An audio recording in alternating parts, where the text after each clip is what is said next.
Oi pessoal, tudo bem com vocês? Hoje a introdução desse vídeo vai ser um pouquinho diferente, isso porque esse vídeo é muito especial para mim. Ele foi um dos primeiros casos que eu trouxe aqui no canal e foi o primeiro que meio que assim bombou. Eu pegava 100 views, 200 views e aí esse vídeo ele pegou 1000 visualizações, depois 2000, depois 3000 e eu fiquei muito feliz, foi o estupim assim pra gente chegar aonde a gente tá hoje com mais de 86 mil inscritos.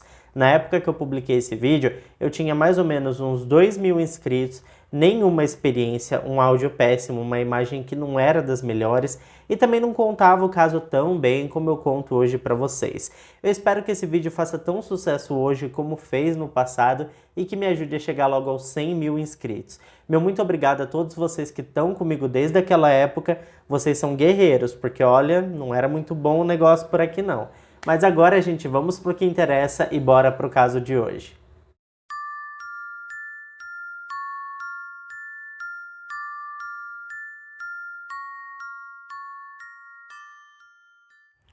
Wesley Alan Dodd nasceu no dia 3 de julho de 1961, na cidade de Richland, uma cidade localizada no estado de Washington, lá nos Estados Unidos. Ele era o filho mais velho do casal Carol e Jim Dodd. Apesar de ter bastante ciúmes de seus irmãos mais novos, não existe histórico de violência contra seus irmãos documentado. Durante praticamente toda a infância e adolescência do Alan, não existiu qualquer tipo de violência ou abuso doméstico. Sua convivência por todo o período que morou com sua família dentro de casa foi bem calma e muito tranquila. Apesar disso, ele contou em uma entrevista muito tempo depois que, embora seus pais fossem bastante atenciosos, palavras de afeto e carinho não eram comuns de serem ouvidas ou ditas, tanto por ele quanto por seus pais.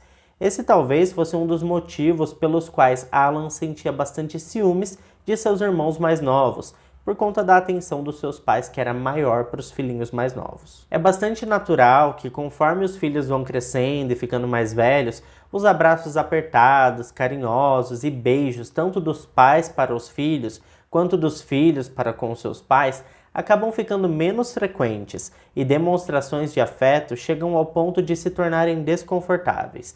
Fora isso, ainda tinha outra questão. Com 3 filhos dentro de casa para vestir, calçar e alimentar, os pais dos 3 irmãos precisavam trabalhar muitas horas para conseguir suprir as necessidades básicas da família. A verdade é que o período infantil em que o Alan viveu é um modelo bastante comum nos dias atuais. Com os custos de vida elevados em diversos lugares pelo mundo, os pais acabam ficando muito atarefados com os afazeres e por fim se esquecem de olhar nos olhos dos filhos e dizer o quanto os amam. Geralmente, essa atitude é substituída por presentes. Bom, mas ainda assim é importante dizer que nada disso justifica os acontecimentos que vieram em seguida. Desde muito novo, os pais do Alan já tinham percebido que seu filho demonstrava um comportamento bastante diferente em relação aos outros garotos da escola e também vizinhos e amigos. Conforme o tempo foi passando, Alan começou a se tornar uma criança bastante maliciosa, e todas as suas brincadeiras tinham um certo cunho íntimo e sexual. No ano de 74, quando estava com 13 para 14 anos de idade, Alan começou a se exibir para as crianças do bairro. No começo, ele aparecia na janela de seu quarto totalmente sem roupas e ficava se mostrando para as crianças que passavam em frente da casa. Algum tempo depois, ele aproveitava que seus pais estavam trabalhando e antes de ir para casa, depois do colégio, ele ia até parques e lugares com crianças de idade parecidas com a sua e ficava mostrando suas partes para os meninos e também para as meninas. Ele também encorajava essas crianças a fazer o mesmo que ele. Muitos anos mais tarde, em uma entrevista ao jornal Oregon, o pai do Alan, o Jim Dodd, admitiu que já tinha percebido o comportamento desonroso de seu filho fazia vários meses, mas que naquela altura ele não quis confrontar o menino porque achou que essa abordagem poderia expor ou envergonhar o garoto, e o resultado poderia ser um distanciamento ainda maior entre pai e filho. Jim disse ainda que acreditou que aquele comportamento deveria ser normal para a idade do garoto, e que era apenas bobagem de criança, e também pelo fato dele ser um bom garoto e nunca ter se envolvido com drogas, bebidas, cigarros ou qualquer ilegalidade, seu pai decidiu relevar e deixar como estava essa situação. Já a mãe do Alan, a Carol, afirmou mais tarde que naquela altura ela achava que seu filho era muito sozinho e carente, e por isso tinha essas e diversas outras atitudes estranhas que denunciavam uma despercebida tentativa de chamar a atenção das pessoas. Nesse ponto, é preciso ressaltar que o Alan sempre foi um garoto solitário na escola e dificilmente era flagrado conversando ou interagindo com outras pessoas. É bastante complicado isso, porque o Alan almejava ser notado e tinha grande carência por atenção.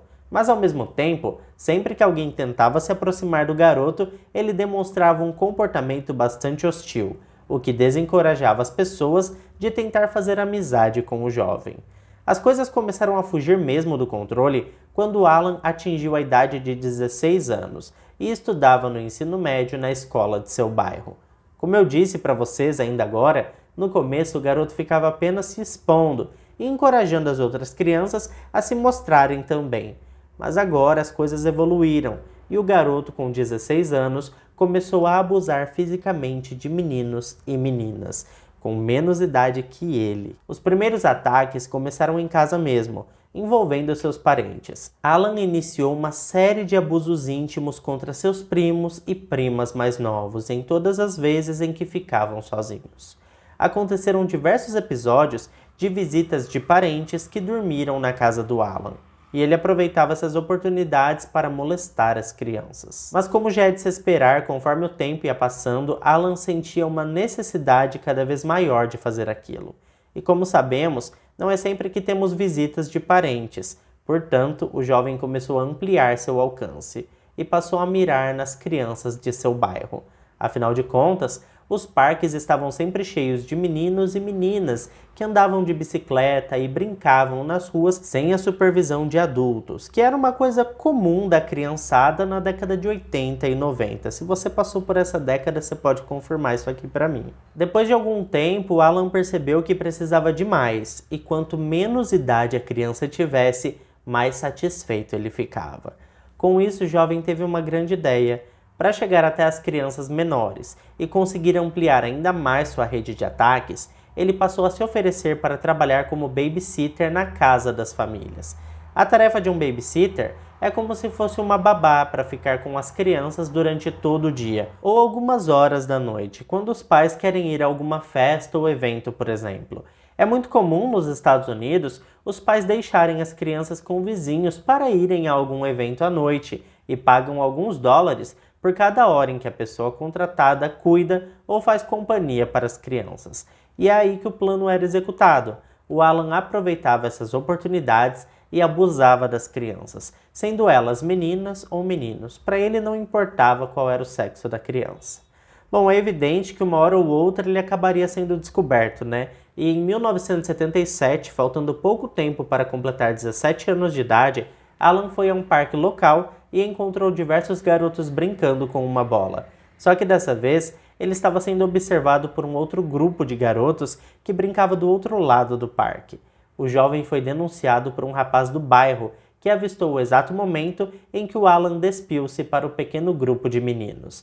Para o azar do agressor, o rapaz chamou a polícia e pouquíssimos minutos depois as autoridades chegaram no local e conduziram o jovem para a delegacia enquanto um outro policial conversava com os garotos.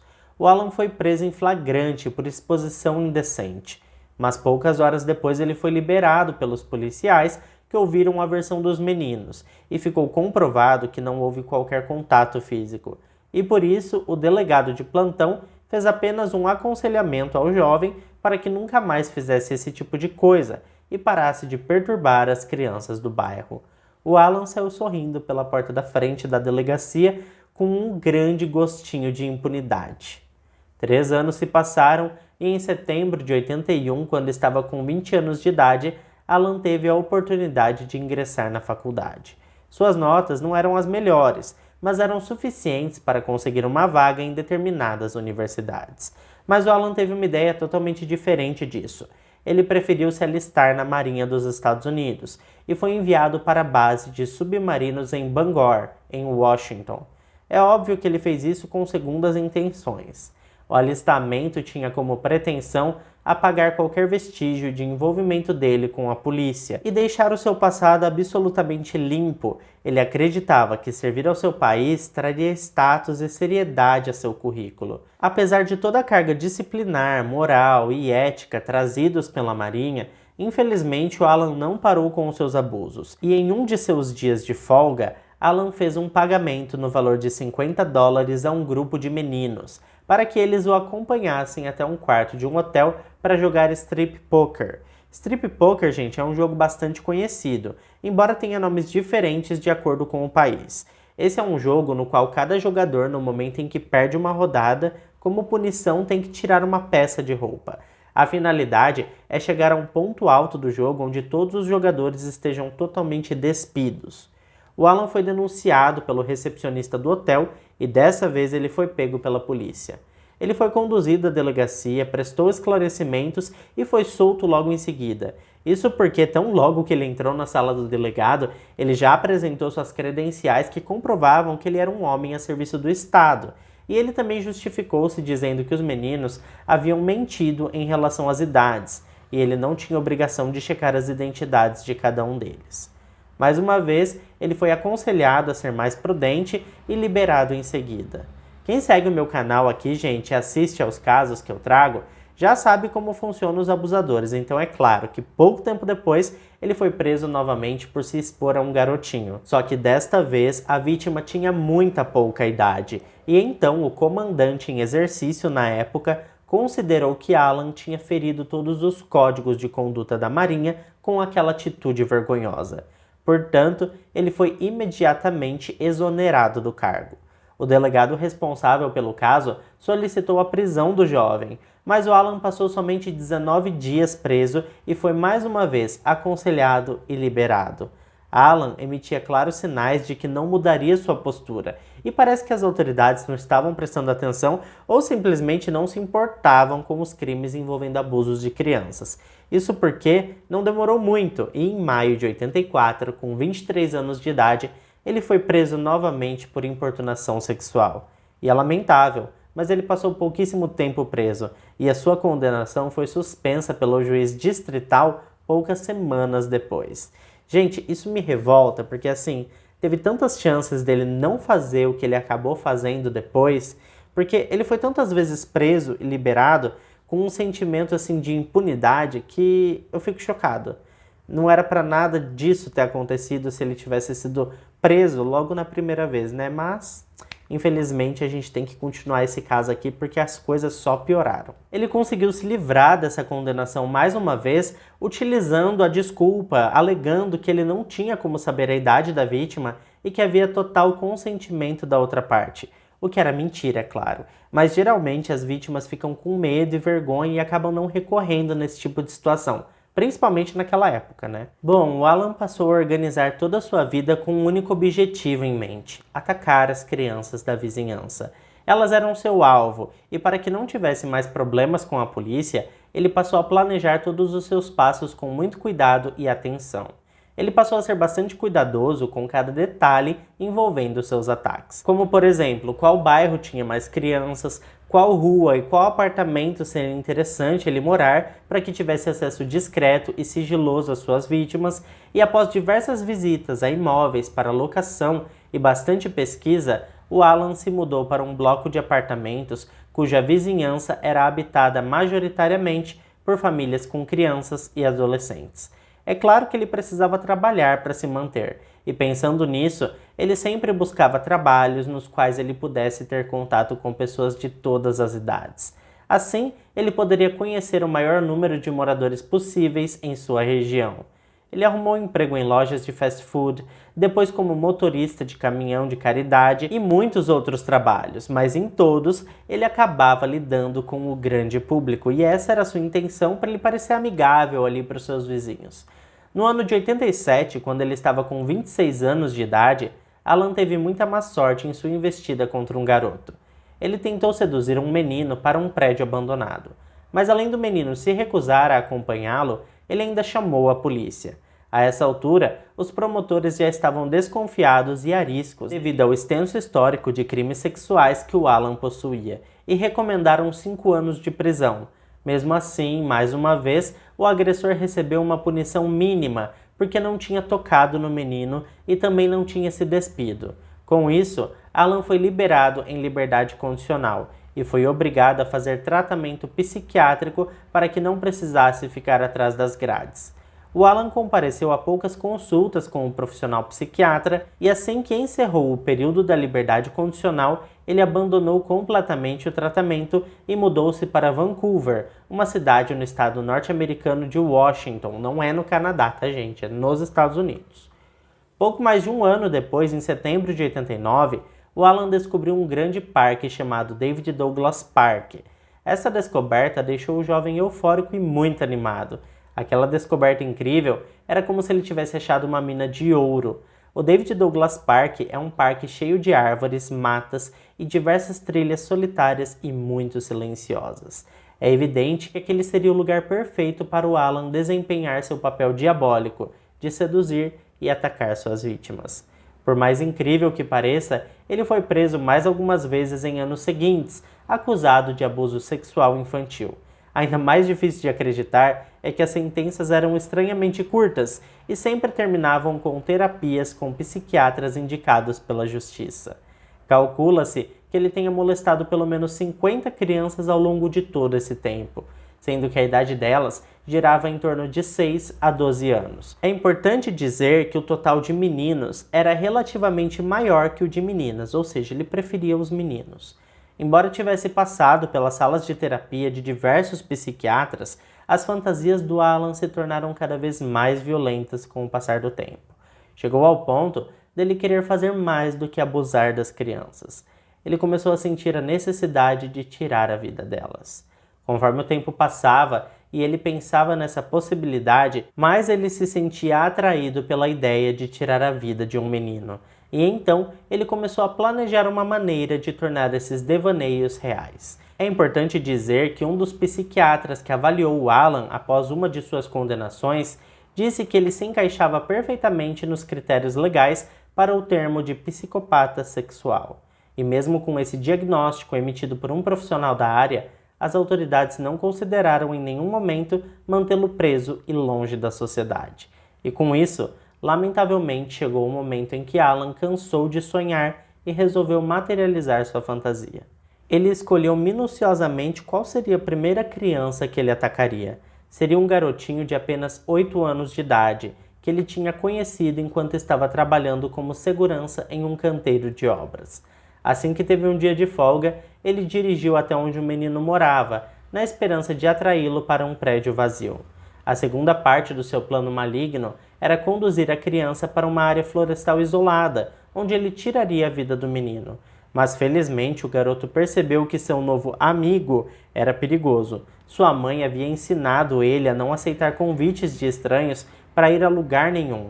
E então, logo que o Alan pediu a ele que o ajudasse a encontrar um suposto garotinho perdido, o menino de 8 anos ficou bastante desconfiado e disse para o Alan que primeiro ele ia até sua casa para pegar alguns brinquedos para dar de presente para o garotinho perdido e que logo ele voltaria. Mas ao invés de voltar, ele contou para sua mãe que tinha um homem lá fora chamando ele. E a mãe dele chamou a polícia, ou seja, ele enganou o Alan. Assim que ele percebeu que foi enganado por um garotinho de apenas 8 anos de idade, ficou extremamente irritado e fugiu antes que a polícia pudesse pegá-lo. Ele sentiu-se muito envergonhado por ter sido enganado por um menino daquela idade, e por isso sua vontade de ir adiante com esse plano ficou cada vez mais forte. No dia 4 de setembro de 89, Alan foi ao David Douglas Park munido de uma faca de aproximadamente 15 centímetros e cadarços velhos. Ele ficou bastante tempo rondando pelo parque à espera de algum garoto sozinho. Aquele parecia ser um dia de sorte para o molestador, porque não foi apenas um garoto que ele encontrou por ali não, mas infelizmente 2 meninos. Eles eram os irmãos Near. Collie tinha 11 anos de idade e o William tinha 10 anos de idade. Alan seduziu os meninos e os conduziu para uma área isolada, onde o show de horrores começou. Ele tirou totalmente as roupas dos garotos e amarrou os dois em uma árvore. Ele fez coisas terríveis e, em seguida, quando estava totalmente satisfeito, ele golpeou os dois com a faca que tinha levado e fugiu rapidamente do local. Os meninos foram encontrados poucas horas depois. Collie, de 10 anos, já estava sem vida, e William, de 12 anos, morreu na ambulância a caminho do hospital. A polícia ainda não tinha nenhuma pista da identidade do assassino, além de um esboço compilado a partir de descrições de testemunhas. Mas o problema é que o Alan tinha chegado em um ponto sem volta. Ele queria mais e não pararia no primeiro ataque. Após o assassinato dos dois irmãos, Alan iniciou um trabalho artesanal de recortes de jornal com as notícias dos assassinatos que ele mesmo cometeu. Ele começou a confeccionar um álbum com esses recortes. Cada página do álbum ele preenchia com as notícias de seus muitos assassinatos. Ele queria muito preencher o álbum, mas sabia que precisava ser bastante cauteloso, porque a polícia estava à procura do assassino de crianças em diversas cidades. No dia 29 de outubro, Alan dirigiu até Portland, que é a maior cidade do Oregon. Lá ele encontrou o menino Lee Isley, de apenas 4 anos de idade, e seu irmão Justin, de 9 anos de idade, em um parque local.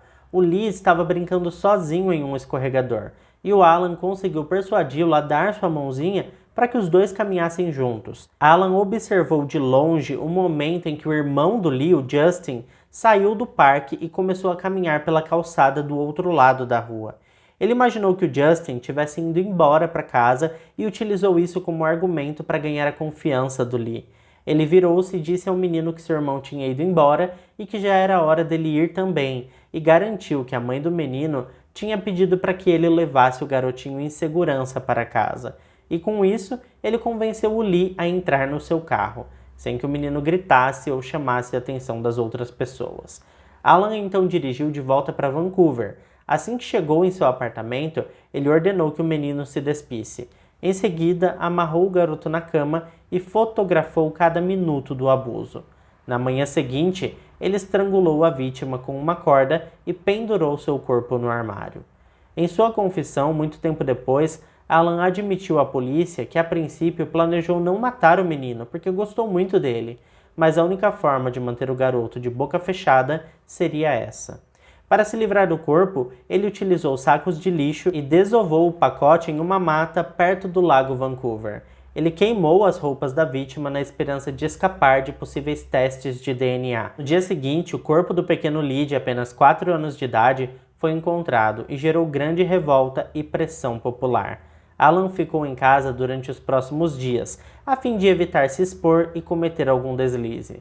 Ele também aproveitou esse tempo ocioso para confeccionar uma prateleira de tortura caseira para a próxima vítima. Como é de se esperar, não demorou muito para o Alan atacar novamente. Ele estava sendo cuidadoso em todos os seus movimentos, pois a polícia e a mídia estavam incansáveis na busca pelo assassino de menores. No dia 13 de novembro de 1989, Alan estava no banheiro do teatro New Liberty Theatre quando avistou James Kirk, de apenas 6 anos de idade, e parecia a vítima perfeita. O Alan tentou sequestrar o garoto, mas a criança começou a espernear e chorar quando os dois cruzaram o saguão do teatro. Os funcionários do teatro ficaram desconfiados e começaram a encarar e seguir o Alan.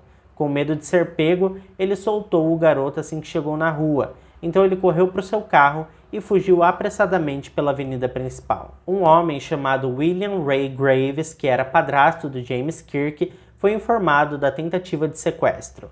William ficou tão enfurecido com o ataque a seu enteado que foi até a rua perguntar para os seguranças para onde o sequestrador tinha ido. Então ele pegou as descrições do veículo e seguiu pela mesma direção. Por sorte do William e muito azar do Alan, o carro dele tinha enguiçado a poucos metros do teatro. William aproximou-se lentamente e ofereceu ajuda para consertar o carro, tudo de forma discreta e silenciosa para não levantar suspeita e ganhar mais tempo. Já bem próximo do Alan, William avançou para cima dele com uma chave de braço e imobilizou o sequestrador. William levou o Alan de volta para o teatro e assim que chegaram lá, os funcionários reconheceram ele e acionaram a polícia.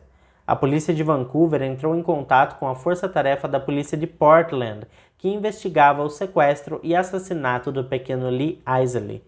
Alan foi levado à delegacia de Camas, onde os detetives da Força Tarefa de Portland o entrevistaram. Logo em seguida, ele foi levado para a prisão do condado de Clark, em Vancouver, onde Jensen e Dave continuaram o interrogatório por quase 3 dias. Por fim, sem nenhum álibi, cansado de contornar a situação, cheio de contradições e informações contrastantes, Wesley Alan Dodd confessou os 3 assassinatos. Dave e Trimble, então, solicitaram um mandado de busca em sua casa em Vancouver. O juiz concedeu o mandado quase que imediatamente. Durante as buscas na casa dele, a polícia encontrou uma prateleira de tortura feita pelo próprio Alan. Enquanto os investigadores revistavam o apartamento pequeno, eles encontraram também cordas, cintos, facas e também algumas cordas ao redor da cabeceira da cama. Eles encontraram ainda 4 livros e uma cópia do Novo Testamento com as palavras Satan Lives rabiscadas. Ainda assim, a descoberta mais incriminadora foi a pasta do Alan, que estava escondida debaixo da cama. A primeira coisa que os investigadores notaram quando destrancaram a pasta foi a cuequinha do pequeno Lee. Eles encontraram em seguida seus diários, que relatavam meticulosamente seus ataques e planos para futuros assassinatos. Alan organizou os artigos sobre os casos dos meninos e dividiu tudo em envelopes separados, intitulados Incidente 1, Incidente 2 e Incidente 3. Fora tudo isso, também tinha um álbum de fotos.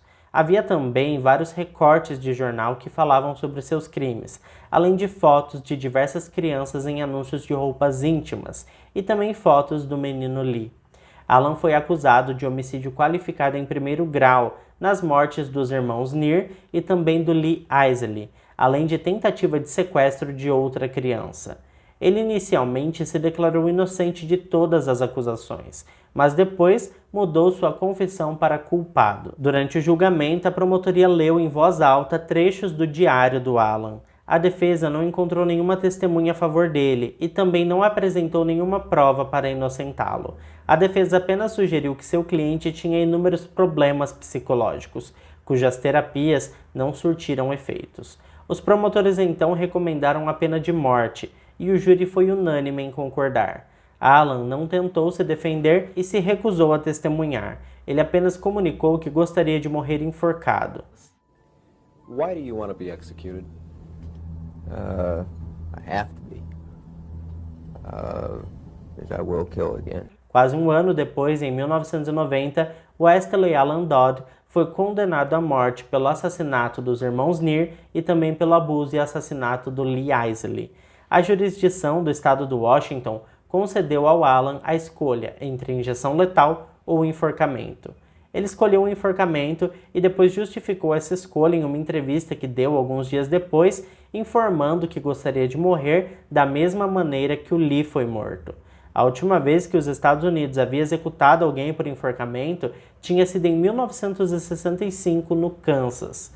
No dia da execução, muitas pessoas se reuniram na porta da prisão, apoiando ou protestando contra a execução. Houve cobertura completa da mídia e alguns canais mais sensacionalistas começaram a apresentar documentários sobre a história do enforcamento, mostrando detalhes horríveis de como era feito o enforcamento no passado. Tudo para mexer e abalar o emocional das pessoas. Todavia, do lado de dentro, a execução do Alan foi testemunhada por apenas 12 membros da mídia, além de funcionários da prisão e os familiares das 3 vítimas. Wesley Alan Dodd foi executado ao 12h05 do dia 5 de janeiro de 93, na penitenciária do estado de Washington. Ele foi declarado morto pelo médico da prisão e seu corpo transportado para Seattle para autópsia. Alan foi cremado após a autópsia e suas cinzas foram entregues à sua família. Após sua condenação, alguns anos mais tarde, uma vizinha de Wesley Alan Dodd disse em entrevista que ela sabia que ele havia molestado repetidamente as crianças dela, mas na época dos acontecimentos ela se recusou a prestar queixa com medo de que essa experiência traumatizasse seus filhos. E agora que eu tô percebendo aqui, né, gente, como que a gente tá no escuro. É porque eu tô gravando com a luz natural, eu tô com uma ring light aqui de apoio, mas eu tô mais na luz natural, e aí o sol vem, o sol vai e acontece essas coisas. Espero que não tenha prejudicado a experiência de vocês. É porque se eu fico só com a luz muito forte, eu morro de calor e não consigo terminar aqui para vocês. Bom, pessoal, e aí, o que vocês acharam desse caso? Na primeira vez que eu trouxe para vocês, faltou muitos detalhes e, como eu disse, a narração não era tão boa, por isso que eu resolvi regravar. Mas me diz aí o que vocês acham. Vocês já assistiram algum vídeo antigo? Vocês viram como que era? Não era nada bom. Eu tô pensando em excluir tudo e gravar tudo de novo, os antigos, para ter um pouco mais de qualidade.